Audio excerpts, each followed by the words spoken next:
Welcome to the latest episode of 5 on the Floor, the 5 Reasons Sports Network. Thanks for joining us on your favorite podcast app, on Apple or on Android. We're recommending now that you go to Spotify.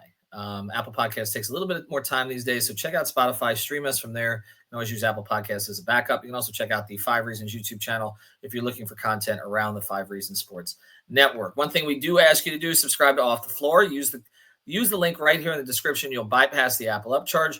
$2.99 per month. That gets you right through. Again, pay it. You can cancel it anytime. You're going to want to be there for the start of free agency. We don't just handle the heat there. We handle everything. But we also move over everything decent from Twitter. So you don't have to deal with all the political stuff or any of that. We'll send you right over to our different channels. Our guy who's going to be on the podcast with me today does a good job of monitoring all of that. And then we can comment with you directly on there, and you can get exclusive host updates. So check it out. Stage shows and more. It's the Off the Floor Discord. The link right here in the description. Also, we mentioned Prize Picks. Use the code 5 FIVE. Put down your $5. You get 50 to play right away. WNBA, MLB. We got a lot of signups lately, so we appreciate all of you. There's still a lot to play even without the NBA, NFL, and NHL. So check it out. Prize Picks. Use the code 5 FIVE. And now, today's latest episode. Mercy. Luxurious. Heat Nation. Yeah. Mercy and Lago. Down to Biscayne. Yikes. 5 on the floor. Ride for my dogs. Where here's the thing. You can check the score. Hustle hard, couple scars. Wearing bubble frauds. Down to Biscayne. Kept the flow playing. Got it all band. Y'all seen the block. Stop with one hand. And Pat, we trust, it's power, have the guts. We're here to bring the heat, y'all can hang it up. Welcome to 5 on the Floor, a daily insider show on the Miami Heat and the NBA, featuring Ethan Skolnick, Greg Sylvander, Alex Toledo, Brady Hawk, and others from the 5 Reasons Sports Network. Also, make sure to subscribe to Off the Floor for the most heat anywhere.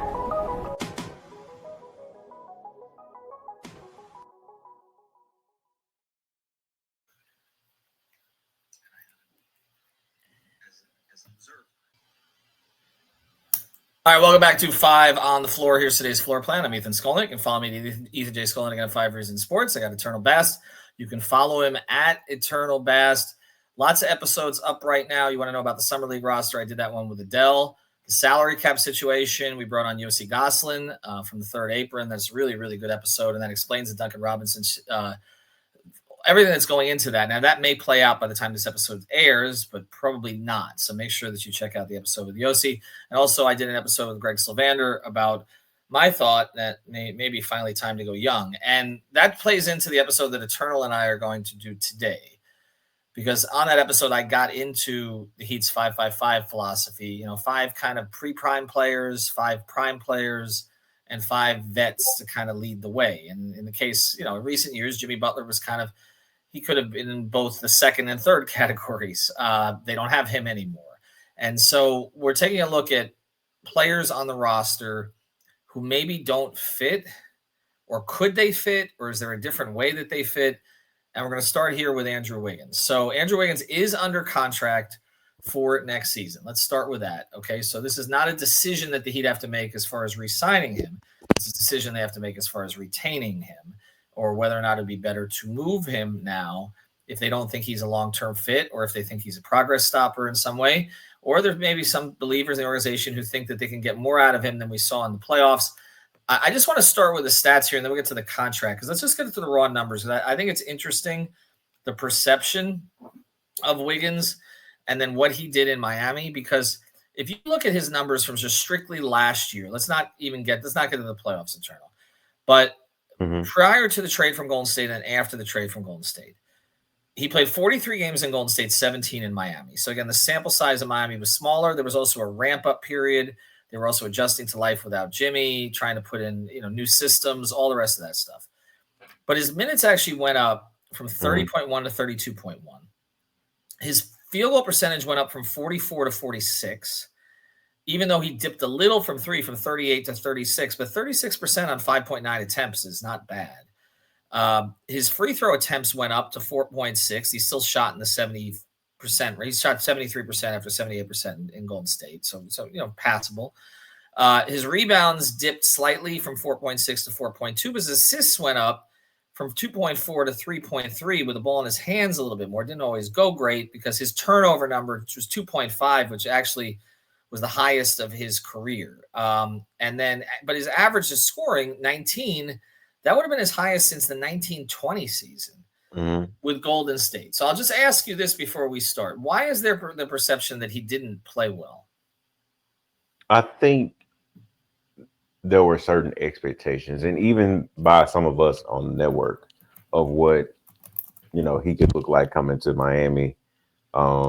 Just kind of giving them some different things. We thought we would see a little bit more explosion from him, and then he did deal with a hamstring injury later in the season that kind of kept him out and kind of hampered him in his performance. But I just think that there was a certain expectation that people were expecting from Andrew, and once that wasn't met, then it's kind of hard to win the people when you don't live up to a certain expectation. Okay, so he's making $28 million up this upcoming season. For that kind of production, that's not a crazy salary number. We know for sure that Phoenix did not want it. That was one of the major hangups in potentially trying to get Kevin Durant, was the money really needed either Wiggins or Rozier in there to make a deal work, and they didn't want either of them for different reasons. Wiggins has more years on his contract. Rozier had a much worse season. Wiggins, I feel like it's pretty safe to say that you're expecting more productivity from Wiggins than Rozier at this point. So, you look at that contract, it's not horrible. That's why when they got it, I was like, okay, it's kind of a neutral deal. I guess this is where I am with him and how they would use him, is that it felt like, so the Golden State Wiggins and Minnesota Wiggins are two different things. Minnesota Wiggins was expected to carry the franchise. Obviously, that didn't work. He had a lot of usage. Jimmy was the one who ultimately came in and led them, to the playoffs. They also had Towns, etc. At one point, Zach LaVine was there prior to the trade for Jimmy. And Wiggins, was expected to be a superstar and it never really materialized. Like he was, didn't live up to those expectations. And then he goes to Golden State, and he kind of like found his form over like a 2-month to 3-month period with them. We're playing off Steph Curry, guarding the best player on the other team on the perimeter, and really in the finals against Tatum and everything he contributed, he might have, it's hard to ever say anybody but Steph is your most important player, but he was right there. I mean, he was very important to them winning that championship. So I feel like, supersized role player versus expected to carry the franchise is kind of the two ways I look at it. And I feel like the Heat really couldn't figure out last year on the fly, like with this particular roster, which they want him to be. Is that ball was in his hands a lot more than it was when I watched him in Golden State. His usage went back up. So it felt like more Minnesota Wiggins than Golden State Wiggins. Is that a fair assessment? Well, I think when you look at the kind of like the development of a player and you look at what they did well in both places, I think in some ways you would expect them to kind of blend those things together in Miami. And again, like you said, given proper context, it was on the fly, and it was not just on the fly, it was on the fly of a tumultuous season after the Jimmy Butler situation. So, and like you said, it wasn't like Wiggins had been playing all season. He had been playing at a high minute rate or anything like that. He was coming back and getting ramped up. I think you said 17 games for Golden State before playing with Miami. So I think they had certain plans to use Wiggins in certain ways, not just offensively, but defensively as well.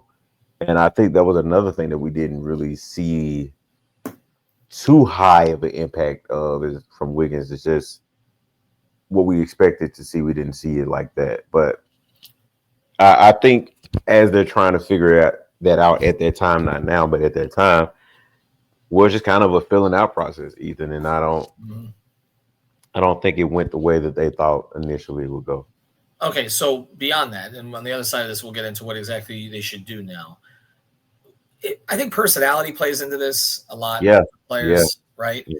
And, certain guys are very vocal. That's not Wiggins. I think that's part of what hurt him in Minnesota when he came in, because they were expecting him to be like LeBron-like, right? Like LeBron came in and you knew who he was. He made his name clear. I mean, he tattooed Chosen One, all the rest of that stuff. That's who he was. Wiggins, they called him Maple Jordan and all this, but like he didn't buy into any of that. And there was the whole LeBron thing too, because again, he was initially supposed to go to Cleveland, and then he was traded for Kevin Love when they got LeBron. So there was always this kind of cop about what he was supposed to be, considering how hyped he was. I've said I was working for Bleacher Report at the time as an NBA and LeBron writer, and they sent me on the road with Wiggins for 2 weeks. I went to a bunch of Minnesota games. They wanted, because he was so hyped as a rookie, that they wanted to paint a picture of him, and I couldn't get 6 words out of him. Like he won't even remember that. Like I could not get 6 words out of him during that entire time. I spent most of the time talking to Levine, honestly, who was even younger than Wiggins, I believe, at the time when he came in. And he had much more personality than Wiggins did in terms of like being just sort of out there. And it didn't really feel like people got to know Wiggins until, again, he went through some personal stuff, and he really bonded. Like they love him in the Bay Area. Like they love, like even now they want him back. Like they didn't want to trade. They wanted Jimmy, most fans, but they didn't want to trade Wiggins for Jimmy. Kerr was crying at his press conference giving up Wiggins. So there's a lot of redeeming qualities about his personality. Clearly that we haven't really gotten to know all of that yet. But he also sometimes projects, because he seems so introverted, he projects to some people that he doesn't care. And I think that's what fans started to read. And I don't know, or that he doesn't want to be here. And I don't know that to be the case. That's what has come off to some fans. I wouldn't say that he doesn't care. I would say more so that he really was comfortable where he was, right? And I think you're muted. And also, I think when you think about his father just passed, right? Like his father passed. I can't remember, so forgive me. I can't remember if his father passed during this season. No, I believe it was before, or last season. But his father just passed, and like that's a lot to deal with grief-wise. And you established such a home in Golden State, and obviously it got really emotional because I mean, if we remember how the trade went down, he was supposed to walk out on the floor to play. He got traded, in his warm-ups. Mm-hmm.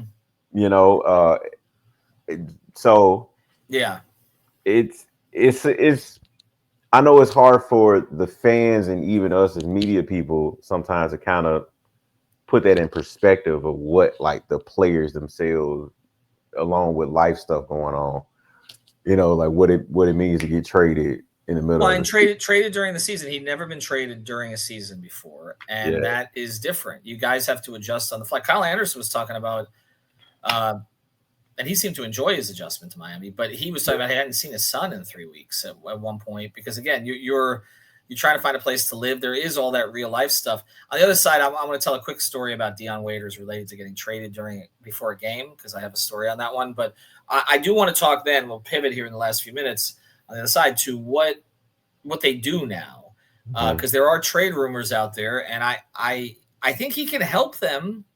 Clearly, he starts at the 3 right now if the season was starting. Mm-hmm. But I also want to take a look at some other things that they have going on here or potentially have going on. And I don't know that he would be here at the end of where this build goes. And that's kind of why I'm like, all right, if that's the case, maybe it's best to move him. Before we do, though, well, we're not moving anybody. But before we do talk about that, this is, I believe, the last day. Okay, so get in on this. Cash App. Use the code. We may extend it, but for right now, it's the last day. Use the code on the floor. That's on the floor for the best and safest way to send money. Why does Cash App feel safe? Because they look out for you. If something seems sketchy, you may be sending money to a potential scammer. They'll warn you, make you think twice before you hit send. It's like having a personal bodyguard for your cash. You can even spice up your payments with custom text stamps and backgrounds. Why should paying your friend for brunch be so boring? And for whatever insane reason you don't already have Cash App, download it today. Download Cash App. Sign up. Use our exclusive referral code on the floor in your profile. Send $5 to a friend within 14 days. Get $10 dropped right into your account. Terms apply. That's money, and that's Cash App. So quick story, and then we'll get to the meat of this discussion here. I was in Philadelphia, and I was with Bleacher Report at the time, and I was traveling some with the Cavs, and so they asked for a feature on Dion Waiters. This is before he came to the Heat. This is when he was still in Cleveland. This is the 14-15 season.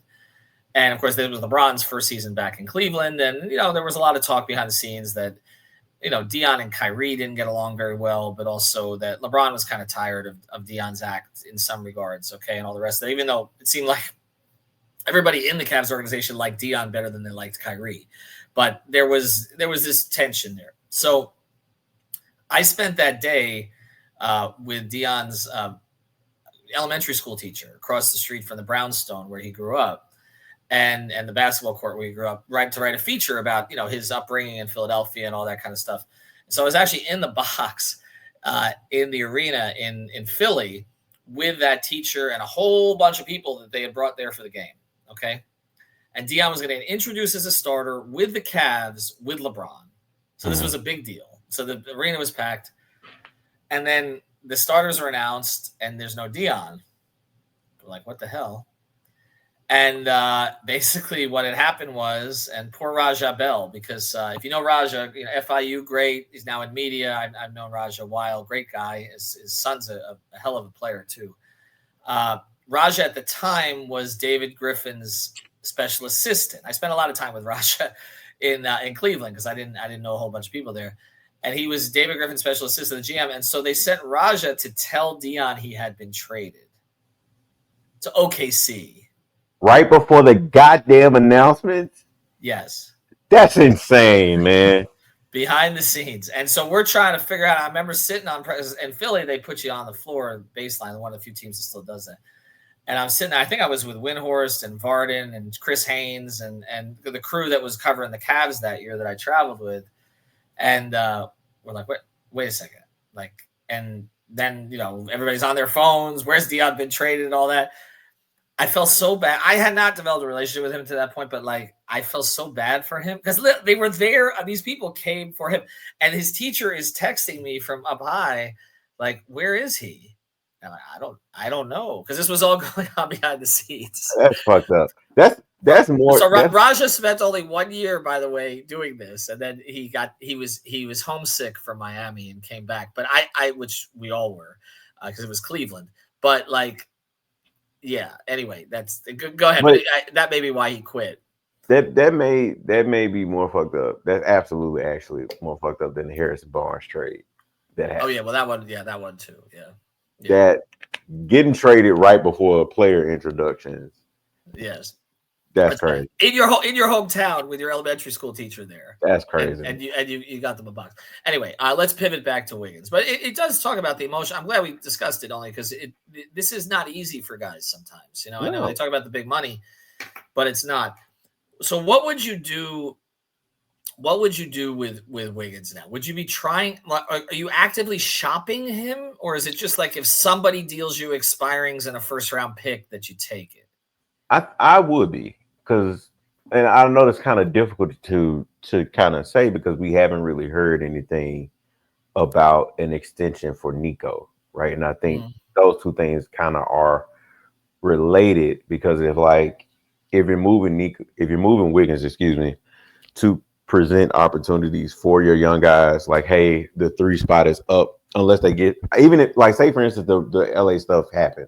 I know we've heard there's probably not that much whatever there, but even if the LA stuff happened and Rui comes back or Dalton Connect come back, I wouldn't expect them to have a better shot at the starting 3 spot than Nico, Jaime, or Pella, right? I think they're going to give their own internal guys an opportunity to secure that spot as they are, you and Greg talked about it in the previous episode, as they are figuring out what is our core going forward. Right?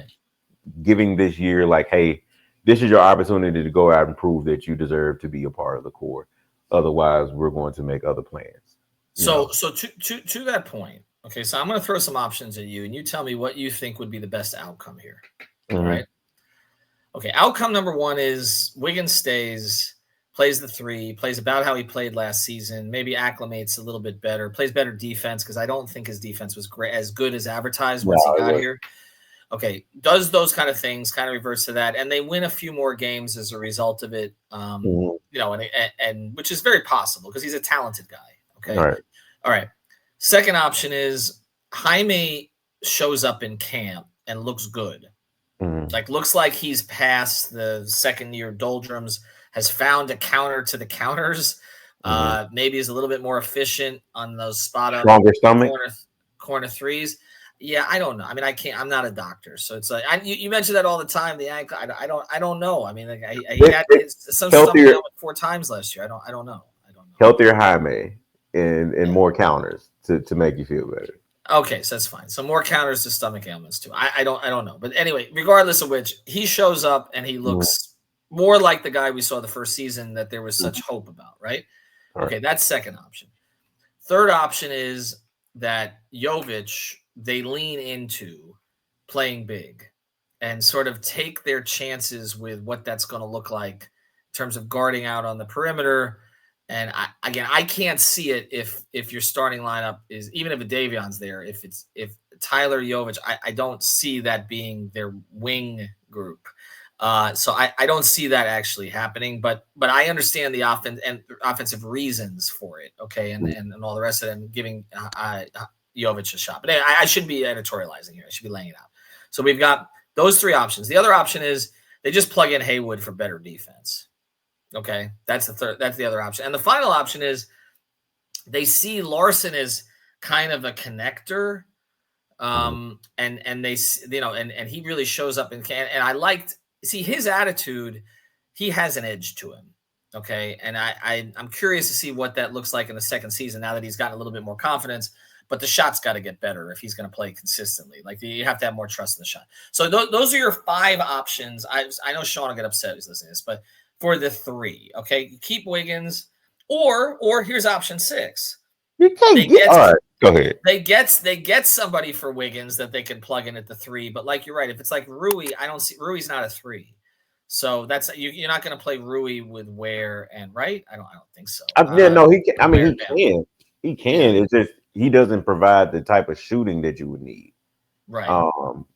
But if I'm being honest on the options, I actually hate that you put 3 of those together as far as Jaime, Nico, and Pella, because I kind of feel like those 3 are kind of interchangeable, because if you do go into camp and they are competing, one, just to be very, very clear, because I've heard a bunch of podcasts and I've seen a bunch of talking points, and this isn't even like a Nico support pod. But Nico guarded more on the wing last year. You can go look up the data. No, he did. You know, you were absolutely right. No, you are correct about that. He guarded more on the wing last year. He guarded Tatum. He guarded Brown. Like, I'm not saying he shut these people down. I'm just saying he was out there guarding. It's just so stop and start because of the injury situation and their inability to find a role. That's really where it's at for me. Look, you have to sell me. You know where I am on Jovic. Like I kind of. I know Ware has the higher athletic upside, but like as a player, I'm partial to the Jovic type player. So like I'm a big fan of his, and he's only 21, but I just have a hard time seeing them put him, Ware, and Bam out there together. Didn't they do it once? And then it was with who? Was it with Duncan out there with? It was Duncan and Tyler, but the way like he did it once. That's it. Well, if you go into, because I don't want to turn this into a Nico pod, because I'm going to do all the options.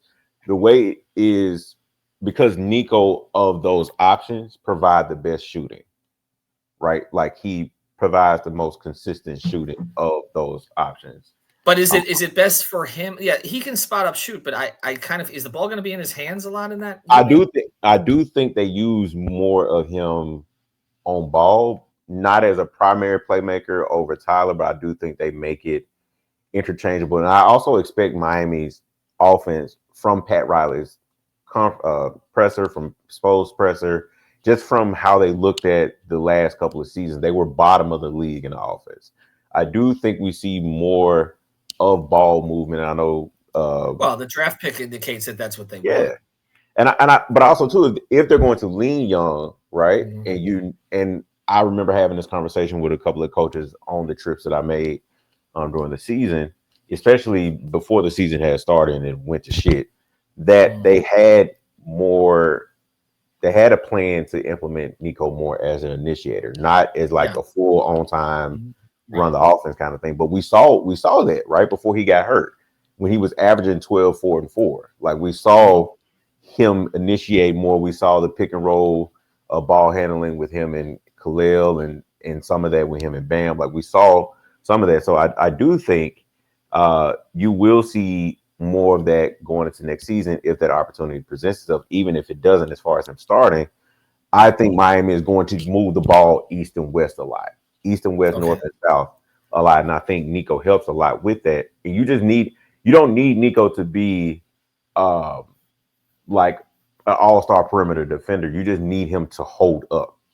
Right. Don't be but we are trying to get into a Nico. Yes. Okay. So go on. So let me throw out what I think would be the best solution. The best outcome.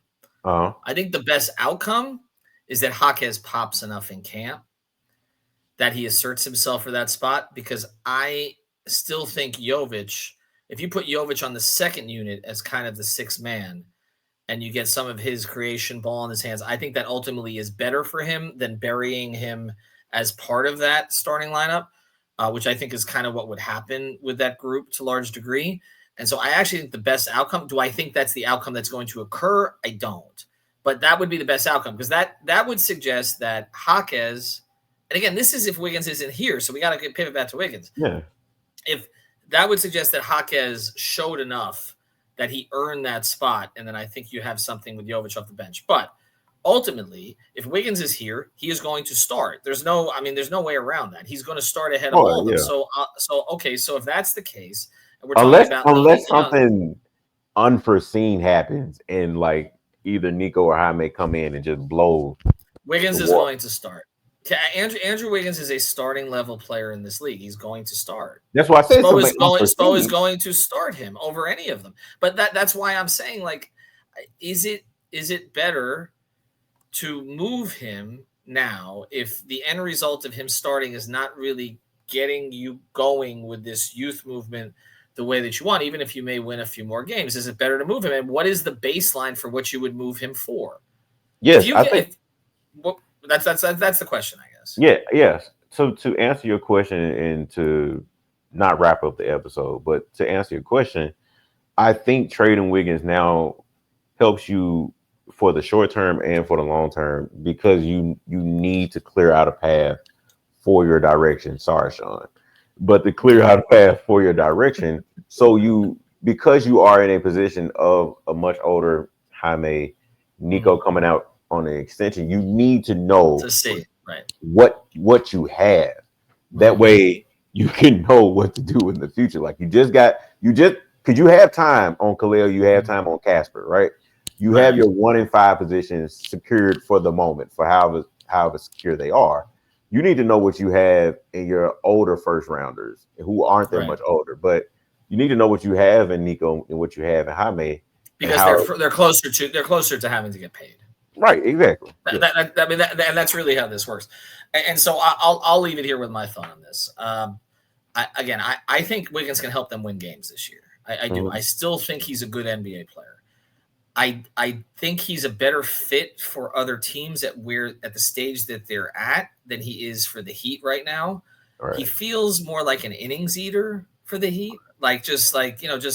He's going to play. If Spo's going to lean on him for 30 to 35 minutes, he's going to close some games. As you said, that's going to keep he's probably closed a lot of games. It's going to keep other guys from kind of emerging into those spots. And I'm having trouble seeing in 2 or 3 years at age 32, like them re-signing him into the future. So if this is really a 2-year run, then the question becomes, do you trade him now? If you don't really like what's there, I guess you hold him for 1 more year. He is going to play a lot of minutes. He's just going to play a lot of games.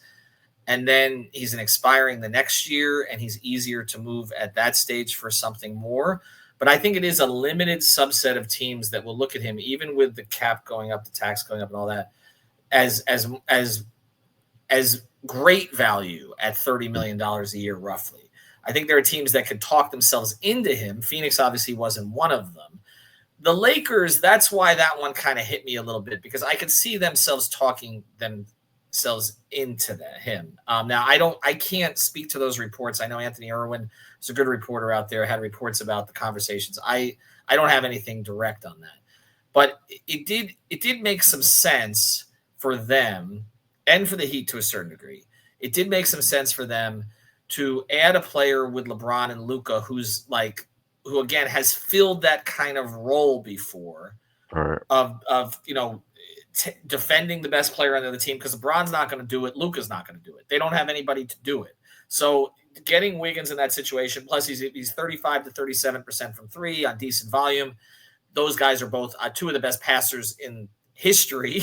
Okay, Luka and LeBron, and Wiggins will eat off of them to a certain degree, and his ability to kind of attack and get to the line like that will help them. Like, I understand the Lakers' interest in him. If there is actual interest, and I'm just trusting one reporter on that. Do you think Wiggins would? I have a hard time finding a lot of teams that would be interested. Do you think Wiggins? I was sitting here thinking while you were talking. Do you think Wiggins would make sense in Denver? Yes, because he would save the money on the MPJ contract, like because it's shorter. Right. Well, the problem with I don't want MPJ in Miami. No. I'm not saying MPJ to Miami. I'm just saying right. I'm thinking of places where Wiggins could go help. Because I think one of the issues, and I know you touched on it with somebody else, is that you didn't have the type of playmaker alongside Wiggins and Bam and Khalil to kind of make the best use of them. Right.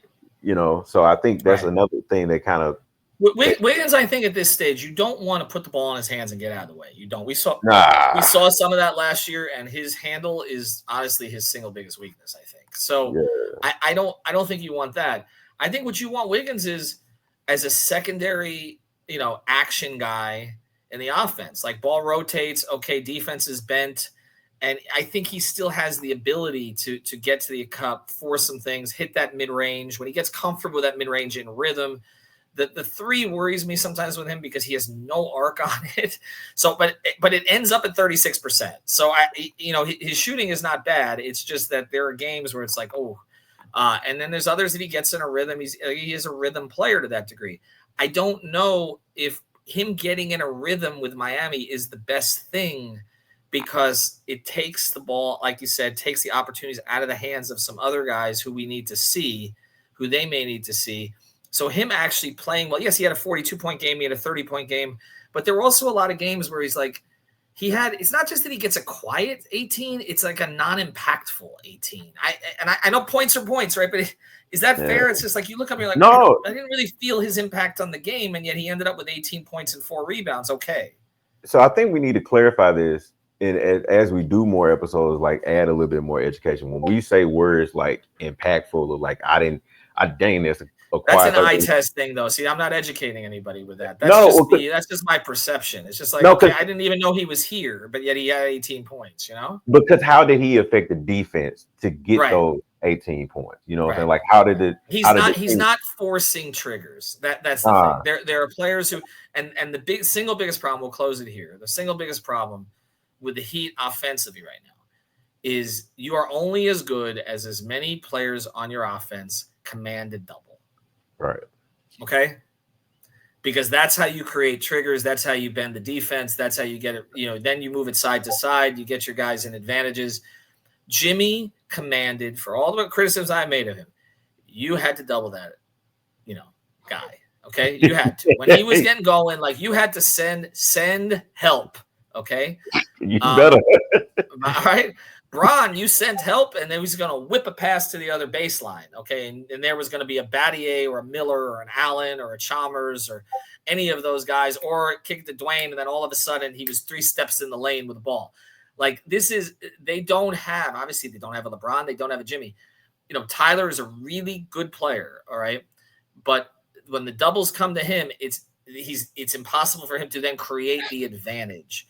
They don't have Bam does not, but Bam doesn't either. So, like, this is the thing, they don't, and Wiggins doesn't either. So they're going to have to do this thing with motion, with Spo getting creative, with I've said more of a European style. I know people want me to narrow down on that, but I'm just saying I want to see the ball pop, move like it did in 1920. Okay, the ball has Yeah. What we like to say is the ball has energy in it when you move it, right? And the energy of this team offensively is inert. Anyway, we'll do more episodes on this. Eternal, appreciate it. Follow me at Eternal Bast on the Discord, on Playback, all those other places. Check for, as things are happening here, we will break in. I don't know. You guys feeling I'm turning this more into a channel than a podcast lately. So let me experiment. Have a good one, everybody.